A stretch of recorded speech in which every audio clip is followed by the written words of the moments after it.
With me, the wisdom, glory, power.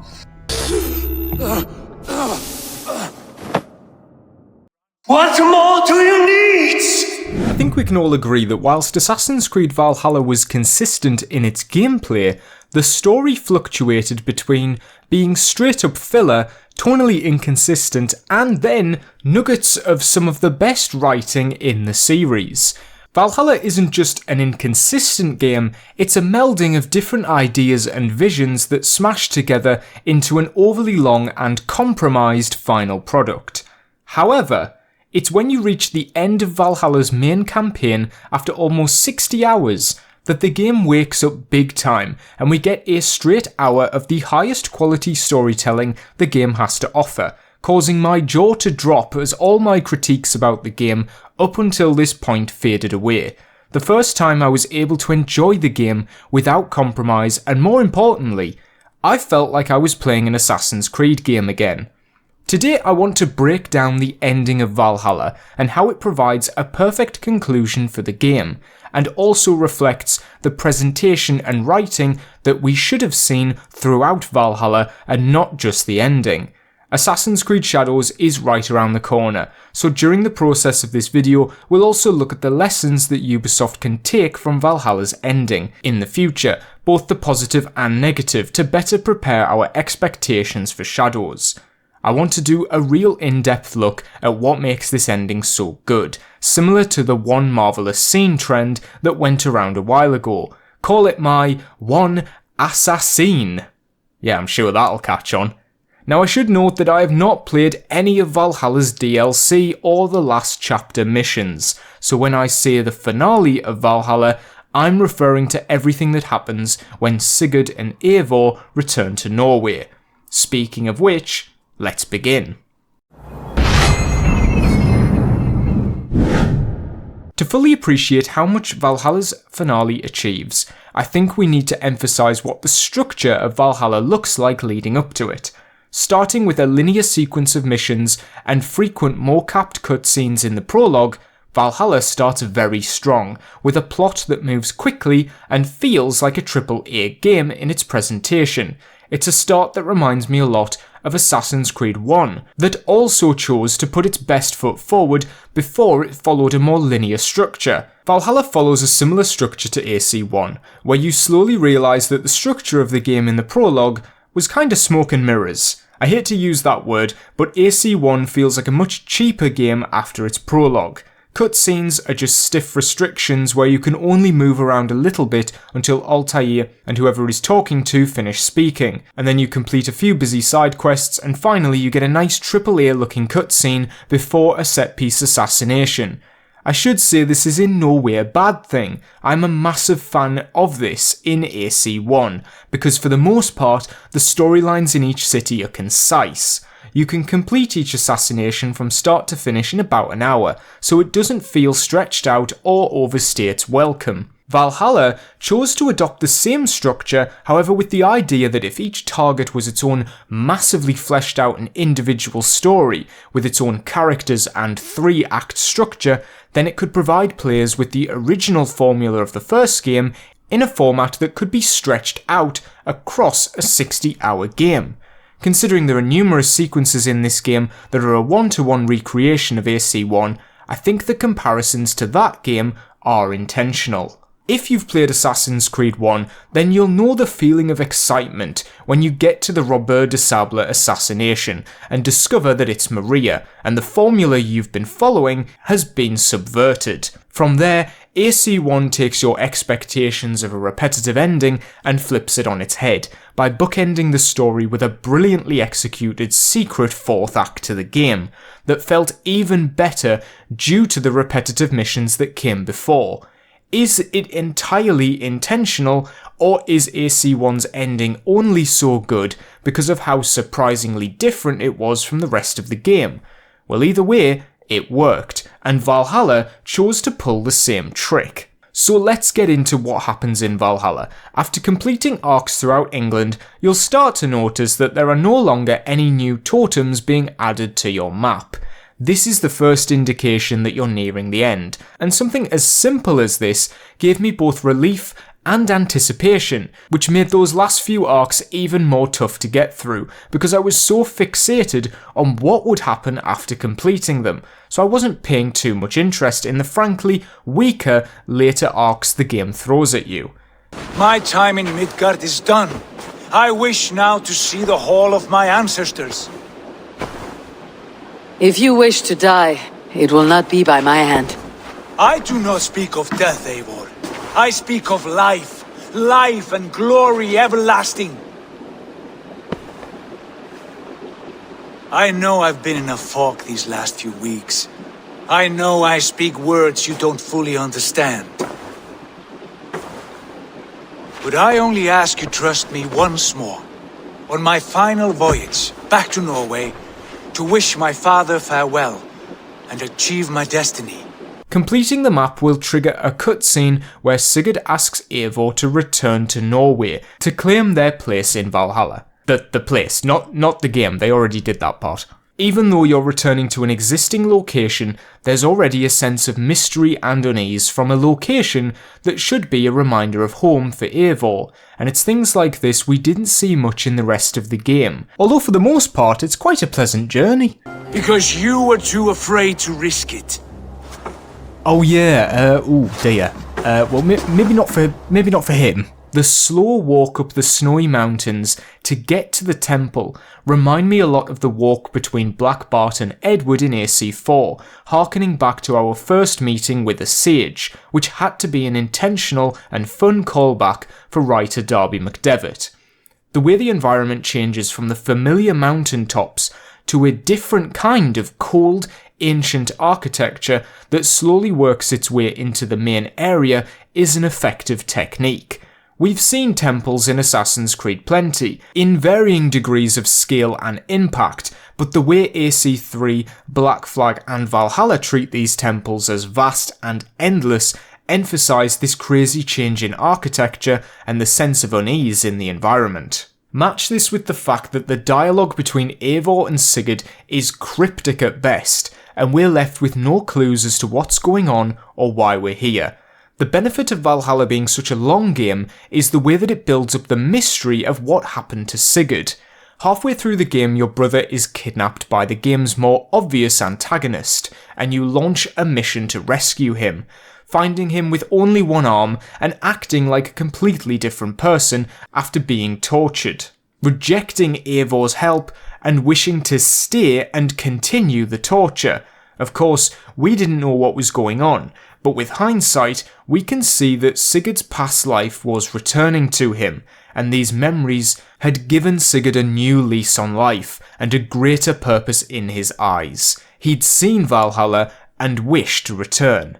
And who can blame him? If you found out that you used to be a god, the very god that you worship, not by being told but by recollecting the memories you experienced as this god, you would certainly change the way you view yourself and the world around you. AC Mirage showed us a similar discovery happening with Basim. However, in that case, his memories took the form of an illusion of a best friend Nahal that followed him around for his entire life, guiding his actions, unaware that it was him doing it to himself internally. There's a lot of misinterpretation of how the gods work in Assassin's Creed, because we see Loki as an evil djinn in Basim's memory corridors. We think of Loki as a different entity that possesses Basim and takes him over.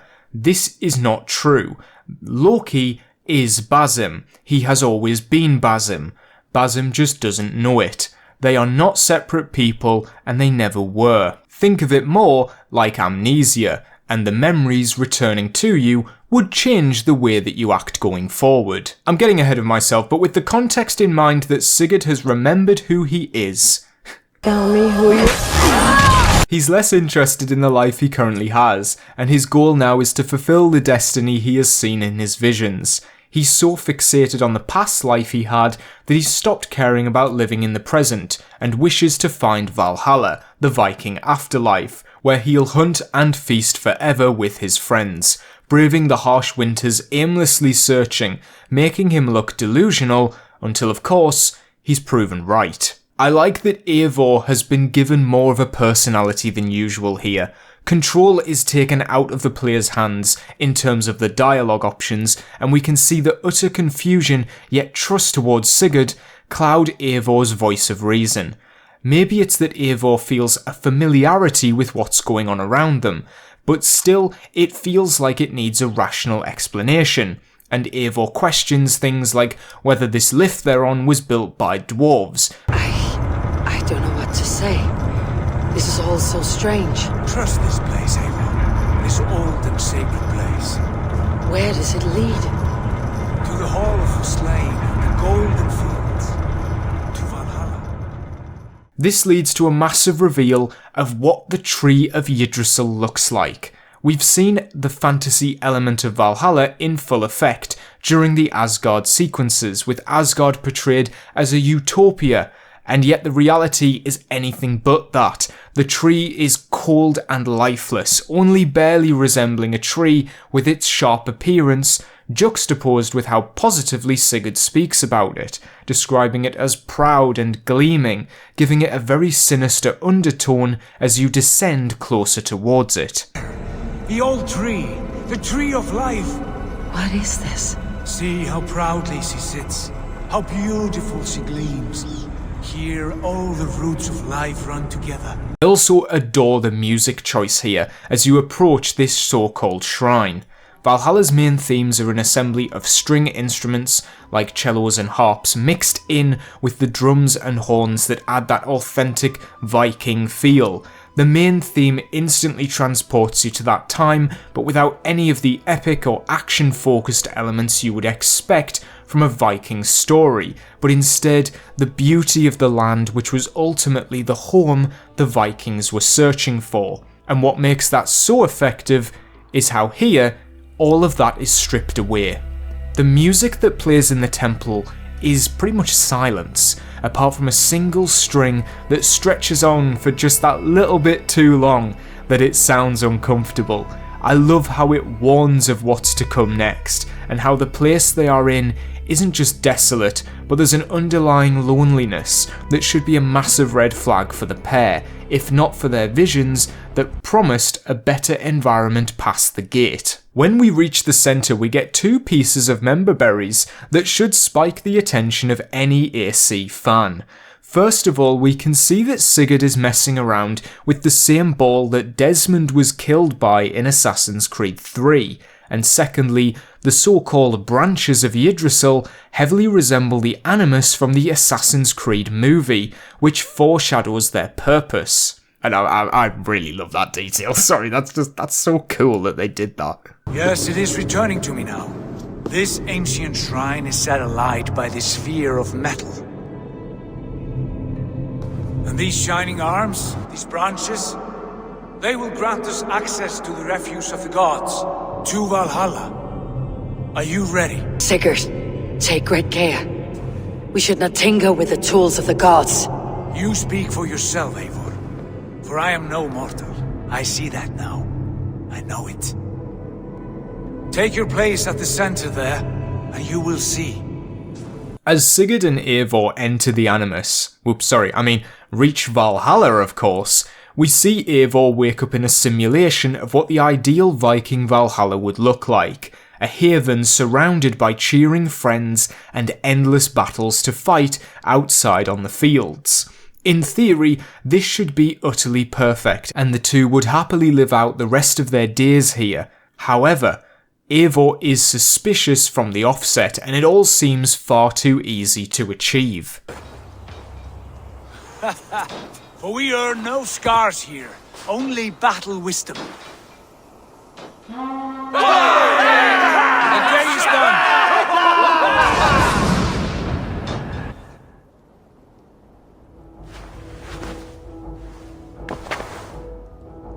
What just happened? It seems that in this simulation, whenever Eivor dies or desyncs, the memory sequence restarts from the last checkpoint in the form of a Groundhog Day style restart of the day. From a meta point of view, this sequence had me gripped. There's something so cool about how the laws of the animus get loosely woven in to the Valhalla legend, and seeing Eivor grow more suspicious over time kept me on the edge of my seat. When Eivor notices that their father is on the battlefield, that's when things take a turn. After attempting to speak to him, Eivor gets shot in the eye with an arrow. Not only is this great foreshadowing for the fact that Odin is behind all of this and only had one eye, but also gives us the biggest hint yet that Eivor is the descendant of Odin and not Sigurd, and that Odin is desperately trying to keep control over the situation.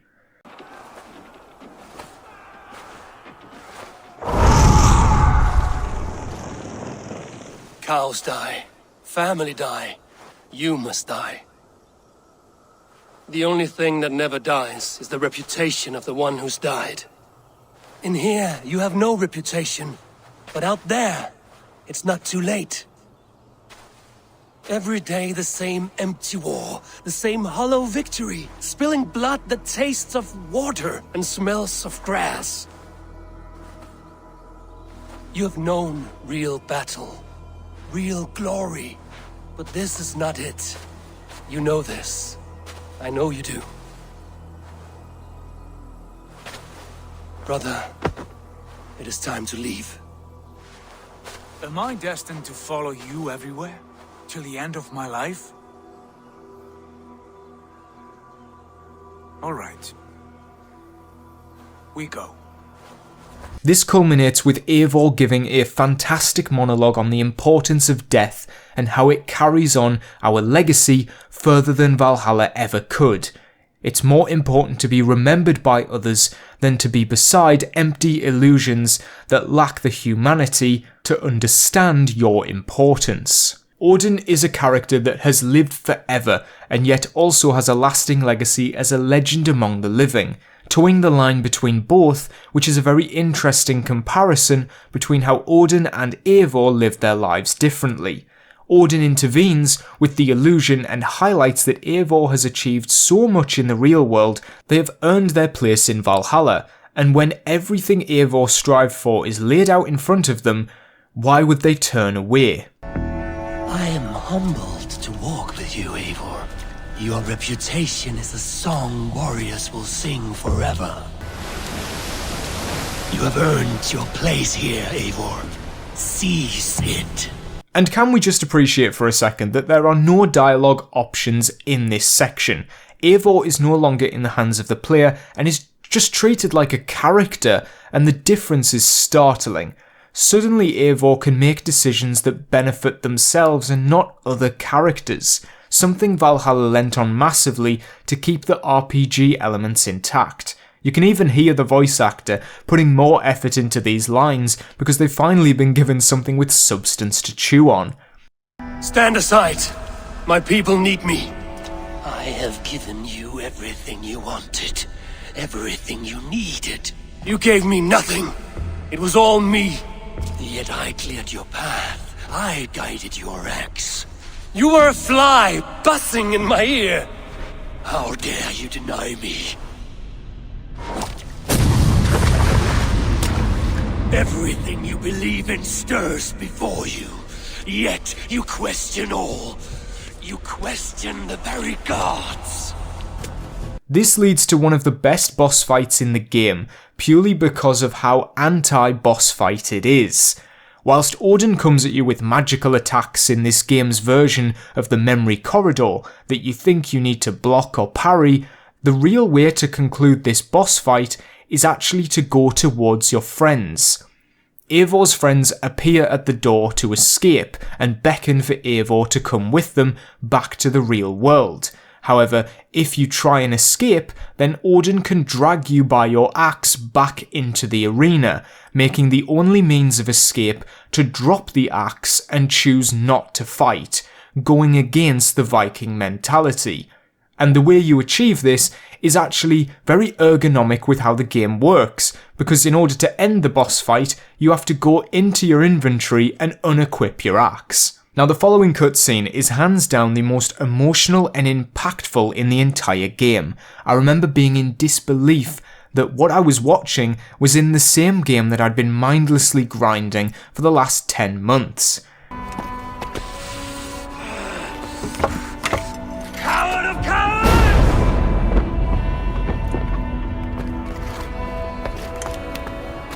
Beggar's bastard! Stand and face me, you feeble-down thrall!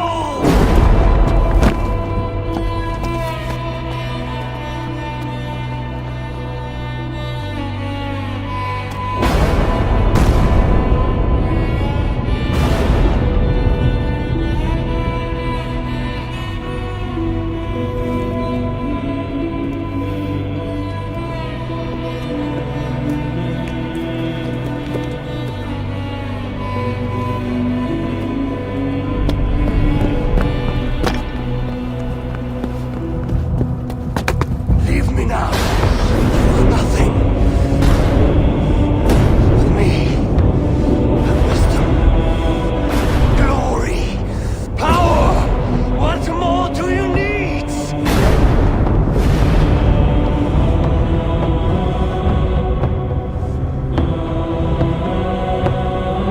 Everything else.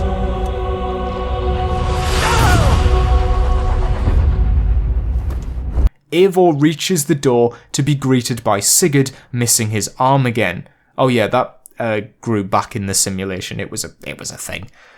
Which symbolises that this is the real Sigurd being brought back from the brink. We see all of Eivor's friends rush to their aid, after Odin starts to throw a tantrum.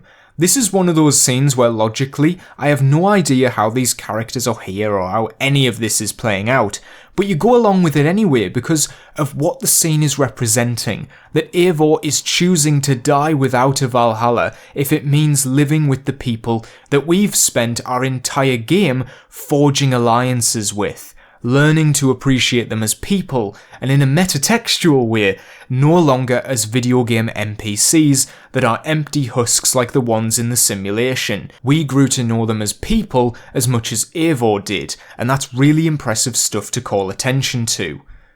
This cutscene is just incredible. The desperation in Odin's face, along with the calmness of Eivor, is a brilliantly delivered and acted scene, especially from two characters that look near the same. I know we're only seeing the male Eivor performance here, but I think the fact that Odin and Eivor share the same face if you go with the male version just really highlights how different as people they really are. I think this moment of rejecting Odin is really powerful stuff for Eivor. When Odin asks, "What more do you need?" and Eivor responds with, "Everything else," that was interesting for me because I always wondered why Eivor said that. It sounded like a bit of a cop-out, like Darby McDevitt just couldn't think of a reasonable motivation for Eivor, but in hindsight I think the line conveys the complexity of humanity that Odin could never understand. We're not defined by a lust for power. We don't see the afterlife as a chance to have unlimited power or turn on God mode.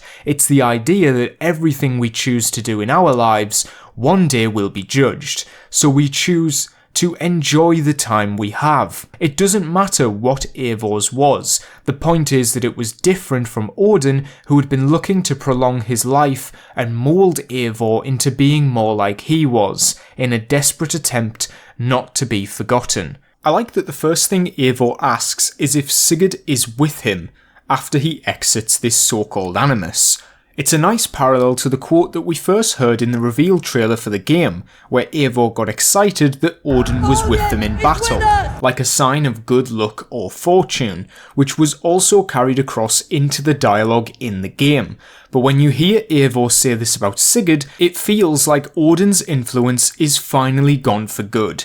Not just the whispering in Eivor's ear, but as an idea, and that real, tangible connections is what Eivor values more than favour from the so-called gods.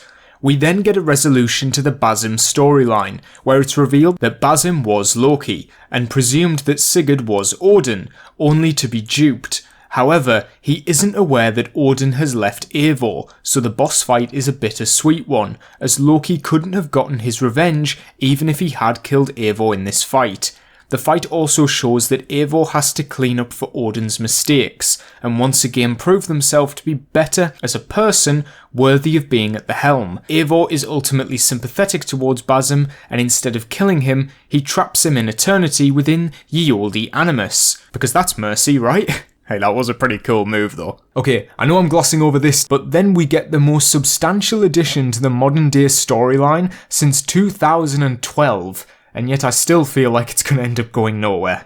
However, I want to also address the state of the modern day in its own video, so if we're focusing this video purely on the Eivor stuff, then we have only one last scene to discuss, and it's when you as the player are given a choice to decide how your relationship with Sigurd concludes, after all of this has transpired. This outcome is massively dependent on which choices you've made in the game leading up to this, and Sigurd will recount which choices have made a difference in his decision to leave or stay because of you. All of these conversations have some positive moments in them and feel quite natural. I wouldn't say there's a straight up good or bad ending, it's more how bittersweet the moment will feel, because the two have a great deal of nuance. Especially when a conversation like this could have easily just turned into conflict or no conflict, and I appreciate the subtlety in the differences. There's also a nice callback to Revelations where Sigurd says that he needs to sit a while and rest. The same prompt is given when playing as Altair in the library at the end of that game, which gives some sense of finality, and it's where the writing from Darby shines best, by using callbacks in a way that isn't egregious but still lends itself to a unique narrative. We cannot unweave our fates, Eivor. All is laid before us, from the day we are born. To be angry at this would be like wrestling the ocean. A pointless struggle. We two ragged ravens. What a saga we have inscribed together. A tale for the ages.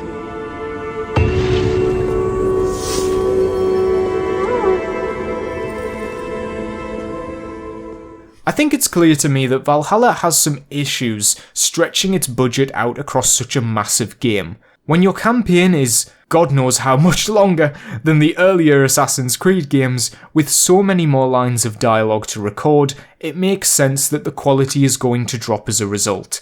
Every Assassin's Creed game has cutscenes that are just standing and talking. Not everything has to be cinematic. But unfortunately, when we think of Valhalla, it gets diluted heavily by the amount of content in it that is just back and forth dialogue options and the same two camera angles. And that makes such a massive difference because when we do get to the ending and the quality spikes massively, it makes me wish we'd had something like this standard throughout the entire game.